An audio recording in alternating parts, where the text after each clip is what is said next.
And now we want to get straight out to some breaking news.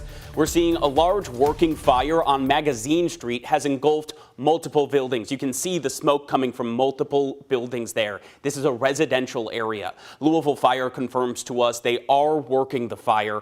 And right now, details we have are limited, but we have a staff on scene and we'll get you more details as we can tonight. And in the wake of Monday's tragedy, Louisville's blood supply is at a critical low after doctors exhausted resources in an effort to save lives. Connor Steffen explains how mere minutes of your time can help save even more lives.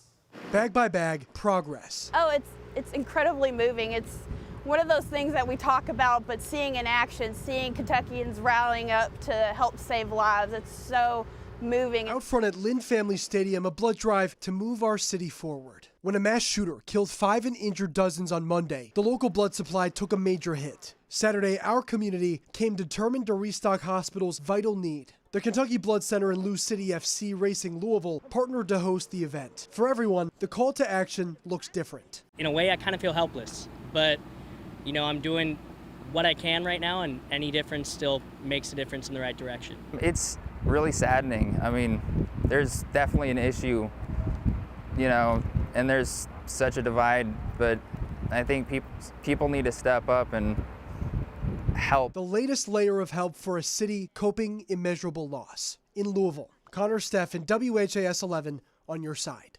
And donors were all given free tickets to today's Lou City matchup versus San Antonio, a rematch of last year's USL's championship game. And over at Jim Patterson Stadium, Louisville Baseball honored Dr. Jason Smith, making him the honorary team captain today. Smith is the chief medical officer at U of L Hospital, where those injured in Monday's mass shooting were taken. This includes Officer Nick Wilt, who remains in critical condition tonight. Today's game also honored all first responders, dubbing this week Heroes Week. Police, fire, EMS, military, and medical personnel were given 2 free tickets to the game this weekend. In downtown, outside the Old National Bank, the memorial for the victims is growing. The latest edition, a mural on the windows with a heart and the word love in the Old National Bank colors. Artists were busy working on the mural late into Thursday night. Christine Thompson, a mental health counselor visiting from Seattle, was there as they worked. I knew there would be flowers, but to see people up late working on creating messages for the community of hope and love it's heartwarming. More people were out at the memorial this morning. Some laid flowers while others simply said a silent prayer. And we now know the name of the man killed in a motorcycle accident on I-64 early Thursday morning. The coroner's office says Cordero Battles died after he lost control of his bike while going around a curve near Payne Street. Battles was rushed to the hospital but was pronounced dead on arrival.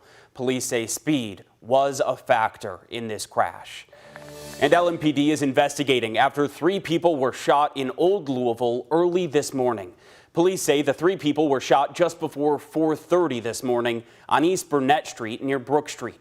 One man died on scene while another was transported to a hospital and later died of his injuries. Police say the 3rd victim, a woman, was in surgery this morning, but officers have not given an update on her condition since. LMPD is still trying to figure out the relationship between these victims and what led to the shooting. Right now, no arrests have been made. And we've just learned the name of a man found dead in Old Louisville this week. The coroner identified him as 56-year-old Ernest Reed. Officers found Reed's body Tuesday morning on East Kentucky Street near South Floyd Street.